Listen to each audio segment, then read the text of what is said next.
Bonjour à tous, bienvenue dans cette vidéo où je vais vous montrer comment scraper les prix de vos concurrents grâce à un petit outil totalement gratuit, une extension Google Chrome qui s'appelle Web Scraper. La première chose, ça va être d'installer l'extension. Donc dans Google, vous tapez Web Scraper, vous lancez la recherche et vous allez cliquer sur le premier lien qui va vous mener vers le store des extensions Google Chrome. Moi, bien sûr, elle est déjà installée, mais vous avez un petit bouton installer pour l'installer sur votre navigateur. Vous ne la verrez pas comme la plupart des extensions s'afficher en haut à droite. Ici, il va falloir faire un clic droit sur une page web, inspecter, et voilà. Ici, vous avez un onglet avec Web Scraper. Donc, on va commencer tout de suite avec la création d'un nouveau scrap, donc ce qu'ils appellent un sitemap. On clique sur Créer sitemap et on va en fait renseigner l'URL de départ de notre scrap pour dire en fait à l'outil à quel endroit on veut que le scrap commence et donner un nom au scrap. Ensuite, on va utiliser ce qu'ils appellent donc des sélecteurs. Les sélecteurs, c'est quoi en fait? Ça permet à l'outil Web Scraper de savoir ce qu'on veut collecter et sur quelle page on veut aller.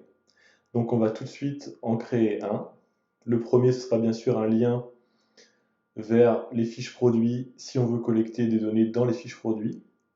Donc pour ça, je vais d'abord nommer ce sélecteur lien vers fiche produit. Je vais choisir le type de sélecteur, donc là on sera sur un type de sélecteur link, donc lien. Multiple parce que je veux que le scrap clique sur l'ensemble des liens des fiches produits de cette catégorie. Voilà, je coche, ils sont tous sélectionnés, je valide et je sauvegarde le sélecteur. Maintenant, il va falloir dire à l'outil quels sont les éléments que je veux récupérer dans la fiche produit même. Donc, j'ouvre la fiche produit.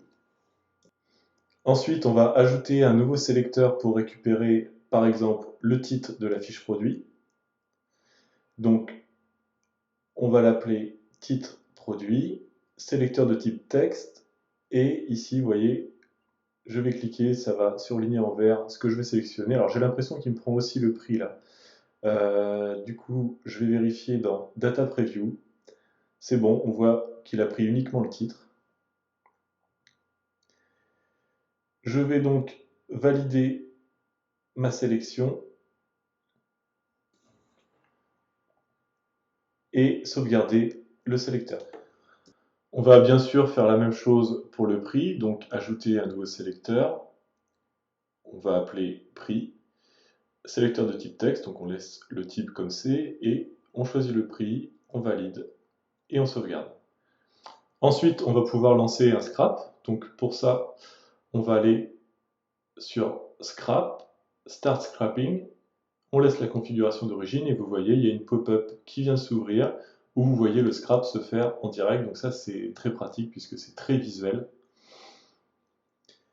Donc il va collecter dans chacune des fiches produits de la page catégorie tout ce qui est prix et titre. Si on clique sur Refresh, vous allez pouvoir voir toutes les données qui ont été collectées. Donc on voit bien qu'il y a le titre du produit à chaque fois, tout à droite, avec le prix. Ensuite, vous pouvez exporter les données en CSV. Voilà, et sur le CSV, on retrouve bien toutes les infos. Maintenant, on peut rencontrer un problème sur des pages catégories où il y a une pagination, c'est que l'outil ne va pas parcourir toutes les pages de pagination. Vous voyez ici, il y a une pagination sur les pages catégories, et donc il va falloir rajouter un nouveau sélecteur pour dire à l'outil de cliquer sur chacune de ces pages. Donc j'ajoute un nouveau sélecteur que je vais appeler pagination. Ce sera un sélecteur de type link, multiple parce qu'il y aura plusieurs éléments sur lesquels je veux que l'outil clique, et je vais mettre en parent pagination pour que ça boucle et que à chaque fois il reclique sur les liens de pagination. Je vais aussi aller sur le sélecteur lien vers fiche produit où je vais mettre la pagination en parent ainsi que la racine. Et ensuite, je vais aller dans Selector Graph qui donne une représentation visuelle en fait de votre scrapping pour voir si tout est OK. Donc voilà ce que vous devez obtenir. C'est-à-dire que ça doit boucler au niveau de la pagination. À chaque fois, il doit cliquer sur un bouton de pagination, cliquer sur chaque lien vers les fiches produits, sélectionner le titre et le prix, etc. jusqu'à qu'il n'y ait plus de pagination. Ensuite, je lance un scrap. Scrap que j'ai volontairement accéléré pour que la vidéo ne dure pas 1 heure. Petit conseil en attendant, si vous avez des soucis par rapport à la pagination ou pour la mise en place d'un sitemap de scrapping avec WebScrapper, n'hésitez pas déjà à nous contacter. On pourra très bien vous créer un sitemap dédié pour scraper un site concurrent ou plusieurs. Et sinon, vous avez la chaîne officielle YouTube de WebScrapper qui est vraiment très très bien faite, où il y a 3 vidéos tutoriels qui expliquent justement les problèmes liés à la pagination, au bouton charger plus ou au scroll infini sur les pages catégories. Donc n'hésitez pas à aller y jeter un œil.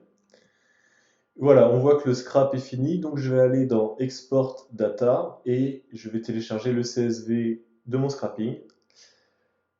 Et vous voyez, l'outil a bien récupéré l'ensemble des éléments